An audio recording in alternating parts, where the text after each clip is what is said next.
Bonjour à tous et bienvenue dans cette nouvelle vidéo de déballage de boîtes pour Horror Arkham le JCE. Dernière vidéo consacrée aux cartes joueurs de cette boîte. Avant-dernière vidéo, mais dernière pour les cartes, on va dire qu'on met dans son deck intentionnellement. La prochaine, ça sera sur les faiblesses. Alors la première carte aujourd'hui, c'est le chien de traîneau. Un soutien neutre, de niveau 0, qui coûte 3, qui occupe un emplacement d'allié. 2 points de vie, 2 points de santé mentale, traits, alliés et créatures. Vous pouvez inclure jusqu'à 4 exemplaires du chien de traîneau dans votre deck. Jusqu'à 2 chiens de traîneau occupent un seul emplacement d'allié. Action, incliner X, chien de traîneau, se déplacer, déplacez-vous X fois. Action, incliner X, chien de traîneau, combattre. Vous gagnez plus X en force pour cette attaque. Cette attaque inflige X dégâts au lieu de ses dégâts normaux. Alors, commençons par le plus simple, le déplacement. Pour une action, on va pouvoir se déplacer de 1 à 4 fois. Alors, une fois, c'est une action de déplacement basique. 2 fois, c'est du gain d'une action. 4 fois, c'est du gain de 4 actions. Ok. Donc ça va pouvoir permettre de se déplacer très vite. Encore une fois, moi chaque fois que dans ce set, je vois une carte qui permet de faire du déplacement efficacement, je pense à la civilisation oubliée. Notamment deuxième scénario où il faut retraverser tout le plateau une fois qu'on a récupéré la relique. Donc qu'est-ce qu'il y a à en dire de plus ? Du gain de déplacement, ça fait penser à raccourci, ça fait penser à éclaireur, ça fait penser à partir en éclaireur. Pas grand chose à dire. Deuxième action, le combat. On combat à plus X en force pour faire X dégâts. Donc si on a un seul chien de traîneau, c'est-à-dire qu'on combat à plus en force pour faire 1 dégât. C'est un peu mieux qu'une action de combat basique. Et ça fait penser à matraque. Voilà. Matraque, c'est plus 1 en force, un seul dégât. Par contre, la matraque fait que si on attaque un ennemi qui est engagé avec un autre investigateur, en cas d'échec, on ne blesse pas l'autre investigateur. 2 chiens, c'est plus 2 en force pour faire 2 dégâts. Alors, 2 dégâts en une action, on a par exemple... je me suis interrompu. Avec 2 chiens, on combat avec plus 2 en force pour faire plus 1 dégât. La machette, c'est plus 1 en force pour faire plus 1 dégât. Et, maintenant que j'y pense, la lame enchantée. La lame enchantée, c'est de base plus 1 en force pour faire un seul dégât. Mais si on dépense une des 3 charges, c'est plus 2 en force et 2 dégâts. Comme si on avait 2 chiens. 3 chiens, c'est plus 3 en force pour faire 3 dégâts. Pour comparaison, le fusil éclair, c'est plus 5 en force pour faire 3 dégâts. Et 4 chiens, c'est plus 4 en force pour faire 4 dégâts. Le lance-flamme, c'est plus 4 en force pour faire 4 dégâts. Mais le lance-flamme, on peut répartir les dégâts. À côté de ça, ça prend 2 emplacements de main et l'emplacement de corps. Et puis c'est de niveau 5, voire 6. Bon. Donc moi je dirais, pour résumer, chien de traîneau, un seul, c'est anecdotique. 2, l'effet commence à être intéressant, mais je pense qu'il faut vraiment en avoir 3 pour que ça ait un impact fort. Et 4, c'est vraiment très bon.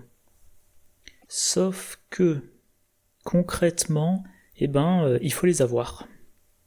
Il faut les avoir en jeu, ces 3 ou 4 chiens de traîneau. Alors pour ça, on va pouvoir utiliser demander un service. Donc on joue, dès qu'on a un allié à jouer, on le joue. Dès qu'on a une copie de demande d'un service, on va remplacer un allié par un chien de traîneau.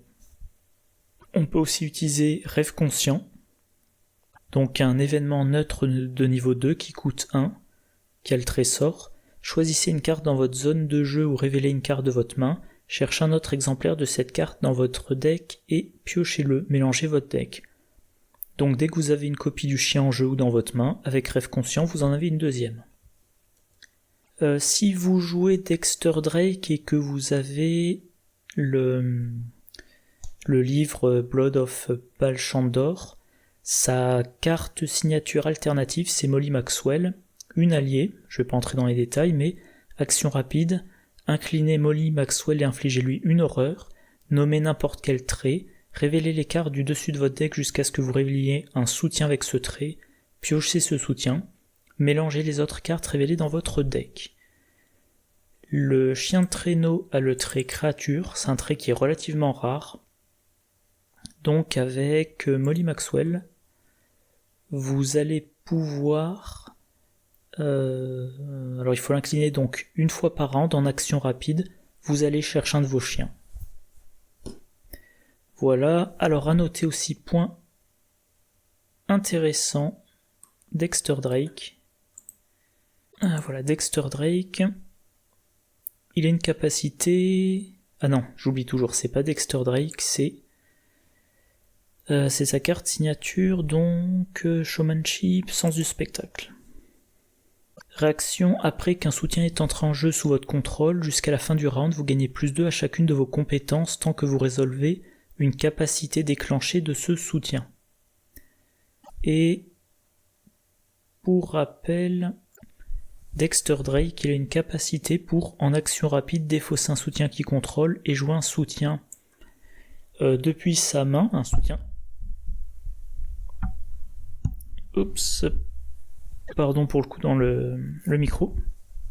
Donc en action rapide, il va défausser un de ses soutiens, autre qu'un chien de traîneau, et il va mettre en jeu depuis sa main un chien de traîneau pour une ressource de moins. Et ensuite, comme le chien de traîneau est entré en jeu sous son contrôle, il va avoir un +2. Du coup, quand il va combattre avec le chien de traîneau, il n'aura pas +X en force pour l'attaque, et X dégâts pour cette attaque, il aura force +X +2 grâce à sens du spectacle et X dégâts. Donc si vous concevez un deck Dexter Drake comme ça, vous allez en action rapide chercher les chiens de traîneau pour les mettre dans votre main, en action rapide jouer les chiens de traîneau, et vous les faites entrer progressivement pour déjà les jouer en tant qu'action rapide, donc sans avoir dépensé l'action. Et en plus ça vous donne un bonus. Donc quand vous posez le premier, vous combattez avec force +3 pour faire un dégât. Quand vous posez le deuxième, vous combattez avec force +4 pour faire 2 dégâts. Force +5 pour faire 3 dégâts, comme un fusil à éclair. Et pour finir, force +6 pour faire 4 dégâts. Et donc uniquement ce super bonus en force, c'est uniquement le tour où vous avez mis le chien en jeu. Voilà. Deuxième point, donc les chiens, il faut les avoir en main, il faut les jouer, mais il faut pouvoir les stocker en jeu. Alors, 2 chiens de traîneau occupent un seul emplacement d'allié. Ok. Mais j'ai dit, moi, 2 chiens, c'est quelconque comme effet. Je pense qu'il faut en avoir un troisième. Donc 3 chiens, c'est-à-dire 2 emplacements d'alliés. Donc si vous faites un deck qui tourne autour des chiens, eh ben, le classique charisme, qui au passage est maintenant disponible dans la boîte de base révisée, voilà. Si vous voulez avoir plus de 2 chiens en jeu, il vous faut un charisme. Donc l'avantage du chien de traîneau, j'ai pas détaillé ça tout à l'heure, mais l'effet des chiens de traîneau est génial pour une carte de niveau 0, sauf qu'il faut en avoir au moins 3 en jeu. Pour avoir 3 copies en jeu, il faut un charisme. Le charisme, c'est de niveau 3. Bon. Voilà. Ou alors, il y a une autre carte dans ce pack. Je vais pas entrer dans les détails parce que j'en parle juste après. La baguette d'animalisme s'occupe un emplacement d'accessoires et ça vous dit, vous avez 2 emplacements d'alliés supplémentaires qui ne peuvent être utilisés que pour contenir des soutiens créatures. Réaction, quand vous jouez un soutien créature lors de votre tour, réduisez de 1 le coût de ce soutien. Bon ben, 2 emplacements d'alliés pour des créatures, un emplacement d'alliés ça contient 2 chiens de traîneau, donc la baguette d'animalisme vous donne les soutiens dont vous avez besoin pour avoir les 4 chiens de traîneau en jeu simultanément. Et vous pouvez garder votre charisme pour vos alliés humains. Et en plus, oui, le coût de réduction. toujours bon à prendre, parce que autre chose, donc j'ai dit les chiens, il faut 1 les piocher, il faut 2 les jouer, et ensuite 3 les utiliser. Mais pour les jouer, il va falloir dépenser les actions. 3 chiens, c'est 3 actions, 3 chiens, c'est 9 ressources. Et pour ça, il va falloir envisager des moyens pour accélérer leur pause. Bien évidemment, on peut penser à toujours sur ses gardes. Pour une action, vous allez jouer jusqu'à 3 chiens d'un coup en réduisant de 1 le coût de chacun.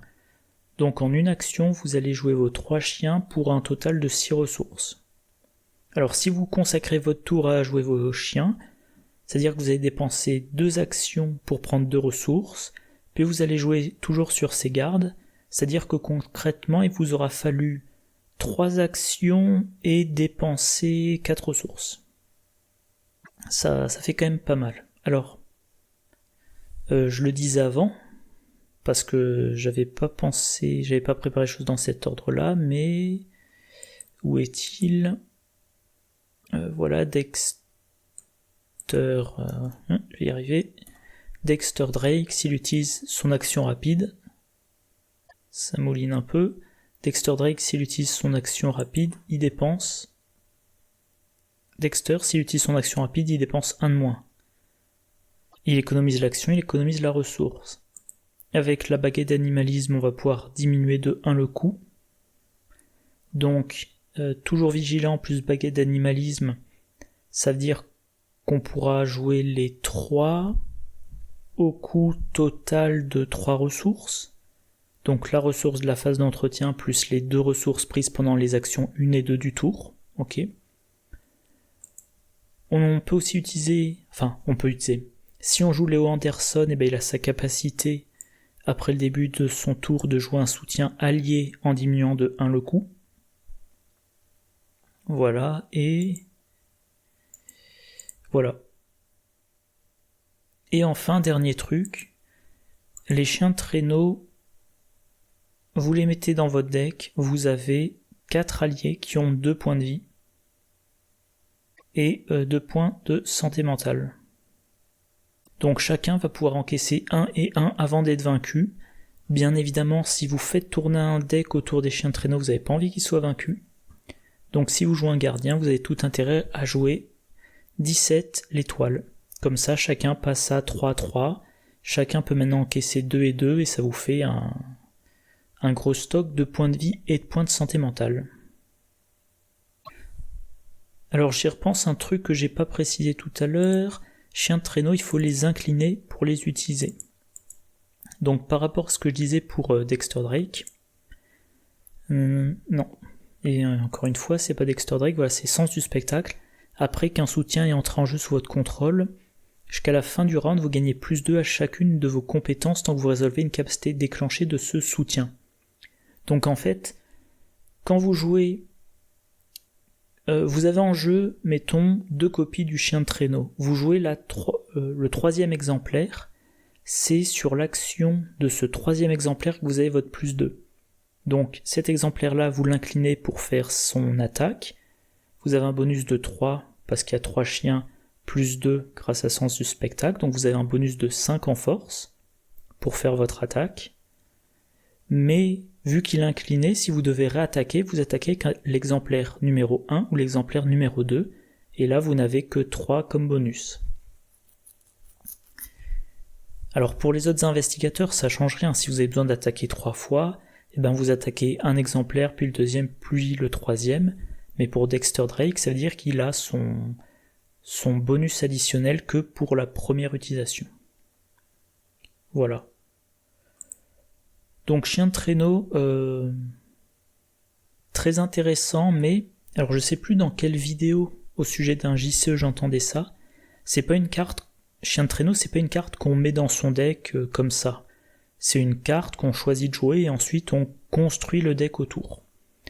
Parce que si le deck est pas fait pour, vous aurez une carte qui vous servira à rien, mais si le deck tourne autour, une fois que vous avez vos 4 chiens de traîneau en jeu, vous avez potentiellement à 4 reprises dans le round, un déplacement pour une action. Je reformule. si vous avez bien construit votre deck. Si votre deck tourne autour du chien de traîneau, grâce aux 4 exemplaires en jeu, à chaque round, vous avez à 4 reprises la possibilité soit de vous déplacer de 4 lieux pour une action, enfin vous déplacer 4 fois pour une action, soit la possibilité pour une action de combattre à plus 4 en force en faisant 4 dégâts. Voilà, donc c'est extrêmement puissant, mais il va falloir faire tout le deck autour de cette carte.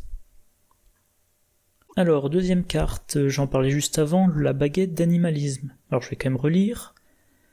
Un soutien de niveau 1 qui coûte 2, qui occupe un emplacement d'accessoires, trait, objet et relique.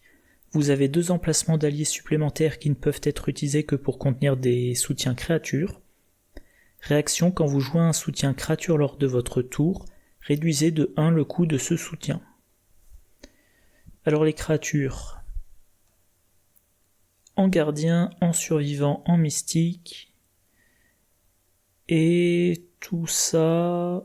Alors, beaucoup de cartes rencontres, et des cartes de...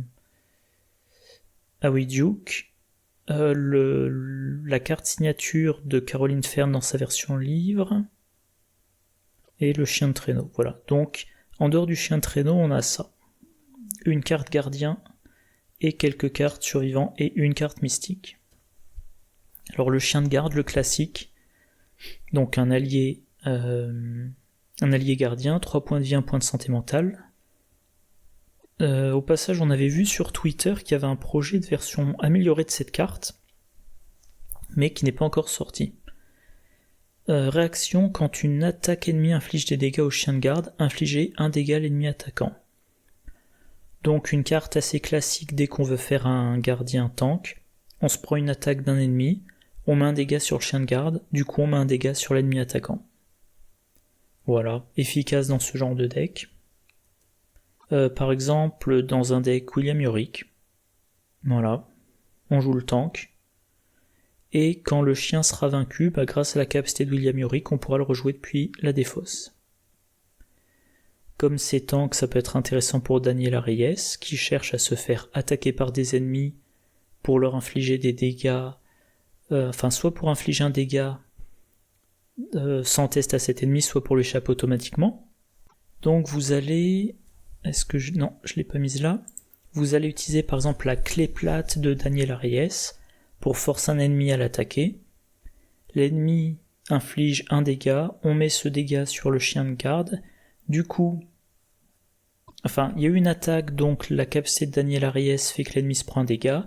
Il y a eu un dégât placé sur le chien de garde, donc l'ennemi attaquant se prend un deuxième dégât. Si c'est un petit ennemi, il est mort sans que vous ayez eu à dépenser d'action. Voilà. Autre possibilité, alors une carte que je n'ai jamais jouée, Miss Doyle.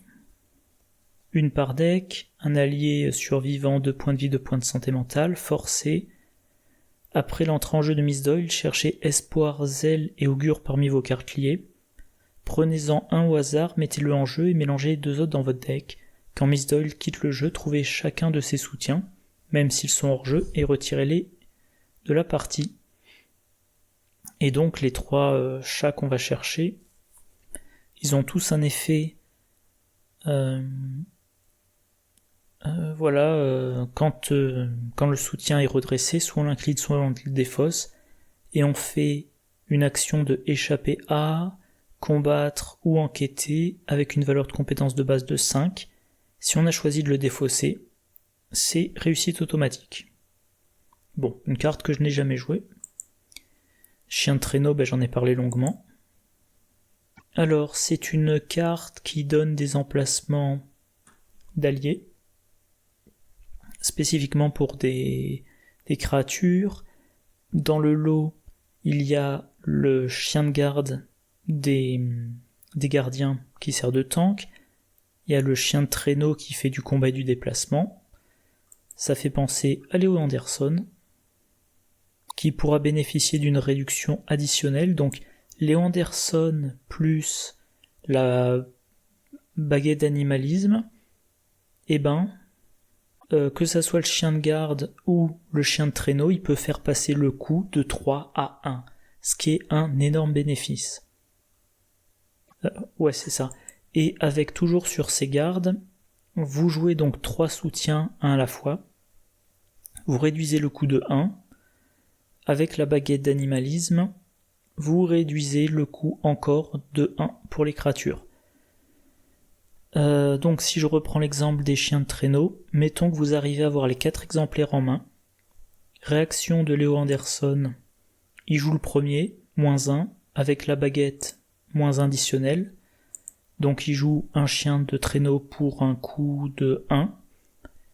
Et ensuite il joue toujours sur ses gardes, il joue 3 chiens de traîneau avec une réduction de 2, donc coût total de 1. Et en dépensant au total une action et 4 ressources, il a mis les 4 exemplaires en jeu. Voilà. Donc baguette d'animalisme, la carte crie chien de traîneau, mais ça peut toujours vous servir aussi pour avoir un double chien de garde. Et dans un deck survivant, ah oui, j'ai pas mentionné, il y a aussi le chat errant. Bon, le chat errant qui du coup sera joué gratuitement pour faire une évasion automatique. Le corbeau, joué gratuitement pour découvrir un indice en s'infligeant un dégât. Chez les mystiques, peut-être ça vaut le coup d'être mentionné. L'esprit familier, normalement il coûte 1, donc là il coûterait 0. Normalement il occupe un emplacement d'allié, mais grâce à la baguette d'animalisme, vous pouvez en mettre 2 sans que ça vous coûte votre emplacement d'allié normal de base. Et vous avez, avec votre paire d'esprit familier, 2 emplacements d'arcane supplémentaires pour des sorts. Ce qui va pouvoir être intéressant si vous jouez un mystique qui joue plusieurs cartes qui vous incitent à avoir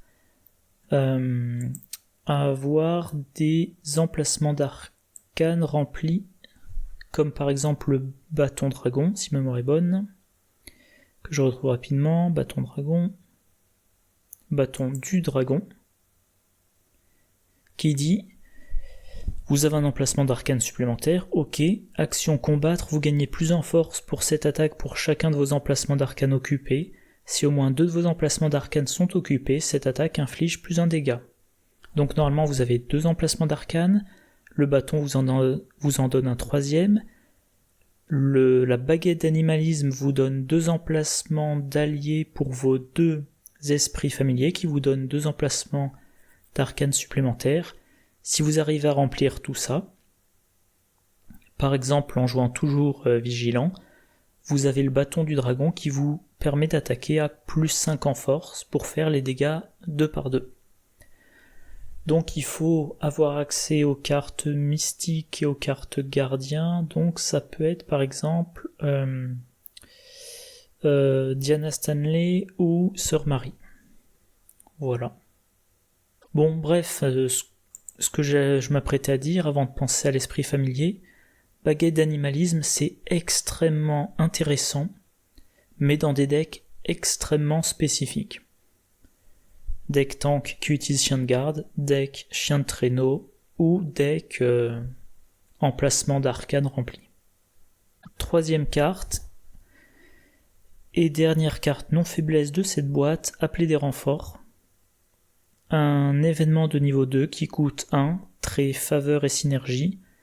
1 à la fois dans l'ordre de votre choix. Si vous contrôlez une carte, truand, vous avez le droit de vous déplacer vers un lieu connexe. Gardien, inflige un dégât à un ennemi dans votre lieu. Chercheur, découvre un indice dans votre lieu. Mystique, soignez une horreur sur n'importe quelle carte. Survivant, soignez un dégât sur n'importe quelle carte. Alors, donc les actions une par une. Se déplacer vers un lieu connexe. C'est l'effet, c'est l'effet d'un raccourci. Voilà. Infliger un dégât à un ennemi dans votre lieu, ça rappelle mano à mano. Mano à mano qui est niveau 1, qu'on doit jouer comme première action et qui nécessite d'être engagé avec l'ennemi. Alors que là, appeler des renforts, ça peut permettre par exemple de tuer l'engoulevent qui est dans votre lieu, mais avec lequel vous n'êtes pas engagé. Chercheur, découvre un indice dans votre lieu. Ça rappelle suivre son intuition, qui coûte 2, mais qui est rapide. Ensuite, on a quoi? Mystique, soigner une horreur sur n'importe quelle carte. Bon, comme soit on a par exemple Trans méditative, ça coûte 2, mais on soigne de 1 par remplacement d'arcane occupé. Et enfin, en survivant, soigner un dégât sur n'importe quelle carte, c'est un peu pareil. Alors, sachant que là, vous soignez n'importe quelle carte, je l'ai mentionné dans plusieurs de mes vidéos, la plupart des effets de soins soignent les investigateurs et parfois les alliés. C'est toujours intéressant d'avoir du soin qui n'est pas limité à un type de carte. Par exemple, pour le soutien de Sœur Marie, ou par exemple pour un petit effet intéressant dans le dernier scénario du cercle brisé. Voilà. Donc, concrètement, ces effets. Alors, concrètement, la carte, elle est de niveau 2. Elle coûte 1, et pour qu'elle soit intéressante, il faudra qu'on ait plusieurs effets accumulés. Du coup, la meilleure solution, c'est d'avoir des permanents. Vu que les permanents, on est sûr de les avoir en jeu. Sinon, il faut des cartes multiclassées. Alors des permanents, maintenant, on en a pas mal dans chaque classe. Mais concrètement, quels effets sont les plus intéressants? Moi, je trouve que ça va être le truand pour se déplacer et le chercheur pour avoir un indice dans le lieu. Parce que infliger un seul dégât à un ennemi, c'est faible.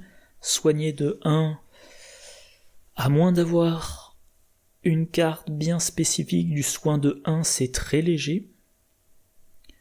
Alors que se déplacer et prendre des indices, c'est toujours intéressant. Et pour ça, il faut donc avoir en jeu une carte truand, une carte chercheur. Parmi les cartes qui permettent d'avoir en jeu une carte chercheur et une carte truand, il y a Jeunet-Bourgard. Et en plus, c'est assez cohérent vu que Jeunet-Bourgard est un allié qui va vous inciter à vous déplacer, à déplacer les indices.